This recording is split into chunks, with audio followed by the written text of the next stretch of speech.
Why must our brothers bury a dragon for so many years? He wasn't poor. Look at all the yams in his barn, the goats he has. Why wait? He deserved a proper celebration. My husband said his son Eze must go to school.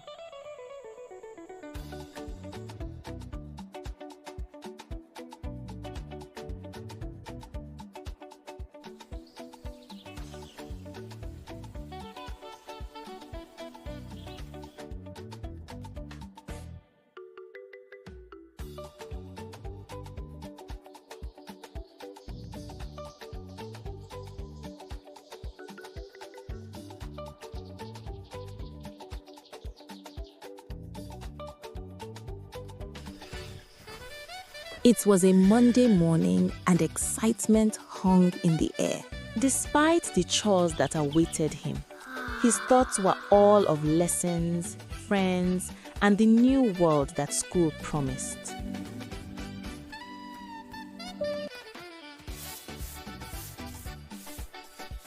Today was Eze's first day at school, a day he had dreamed about for a long time.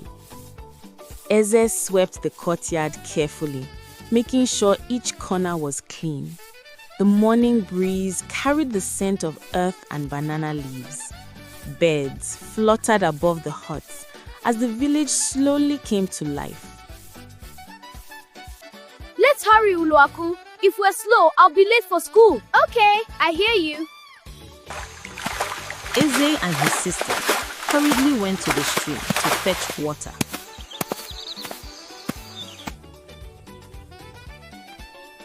When they came back, Eze went to his father's room, and under his father's pillow lay his brand new school uniform. He ironed them, smoothing the creases. He changed into them quickly.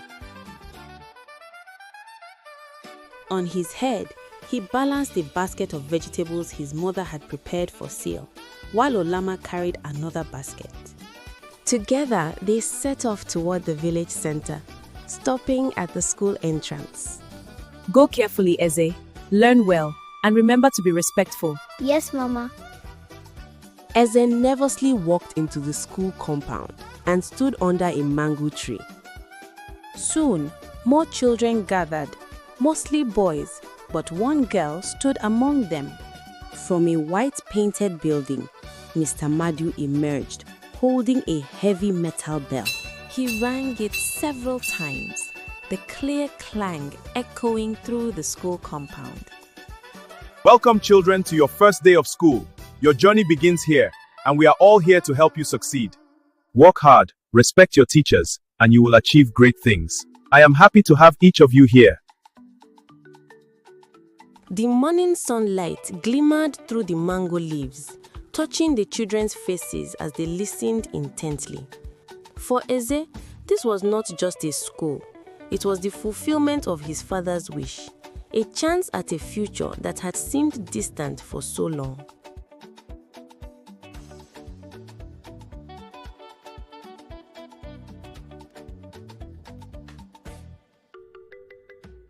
Inside the classroom, the air buzzed with anticipation. For many, it was their first time in a proper school building. Eze felt a mixture of excitement and fear.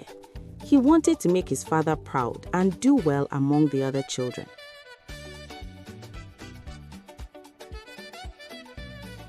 My name is Mr. Madu, and I want each of you to introduce yourselves to the class. Speak clearly and tell us your name and where you are from. I am Eze. I come from Ama. Very good, Eze. Sit down. My name is Chike. I come from Umwezi. My name is Chinonye. I come from Ama. The children continued to introduce themselves one by one, their voices growing more confident.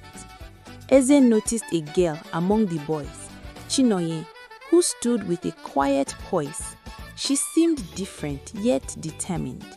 Now that we know each other, remember this. School is not just about books. It's about respect, effort, and being ready to help each other. Let's make this a place of learning and honor.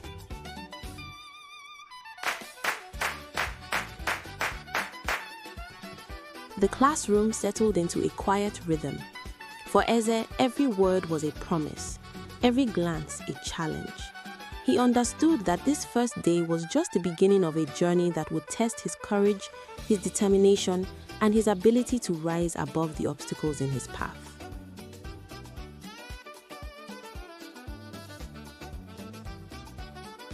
Papa, my teacher said we shouldn't call him by his name. We must call him teacher. Really? And why is that? Because we are not equal to him. It's a sign of respect.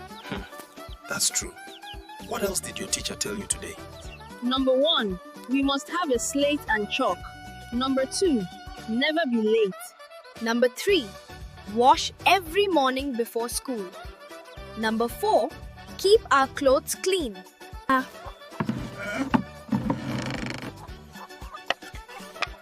Thank you, Papa. Oh, Papa, one of the children at school today is a girl. Her name is Chinonye. Chinonye. Listen well, my son. In every test, take first position. In every test, in every task, you must outperform the boys. And never allow a girl, not even Chinonye, to do better than you. Okay, Papa.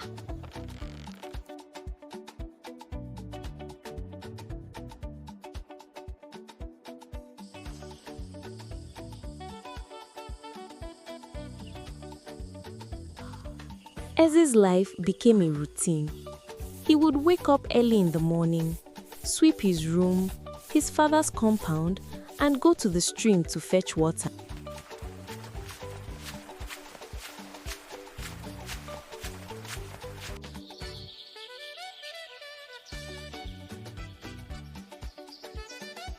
After school, he eat his lunch, practice writing his alphabets,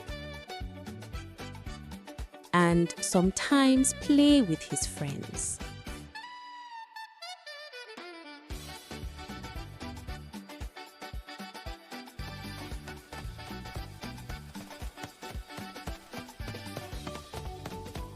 Mama, I came first. That's very good, my son. I'll cook something special tonight for you. Excitement rippled through the village. For a moment, all other troubles faded. But the peace was short-lived. Soon, news of a leopard attacking a boy and a girl spread.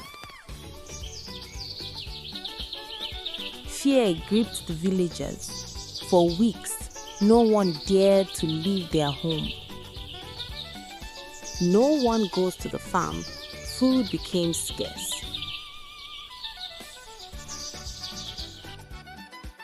Okonkwo and few other men ventured out to get food.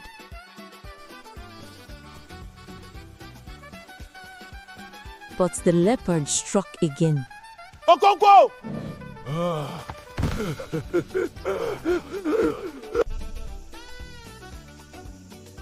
In the struggle, Okonkwo fought bravely, but he was badly injured.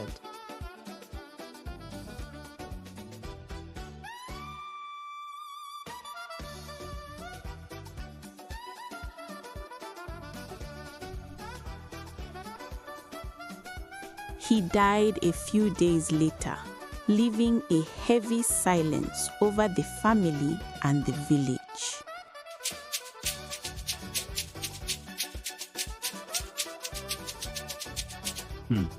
Why must our brother's burial drag on for so many years? He wasn't poor. Look at all the yams in his barn, the goats he has. Why wait? He deserved a proper celebration. My husband said his son Eze must go to school.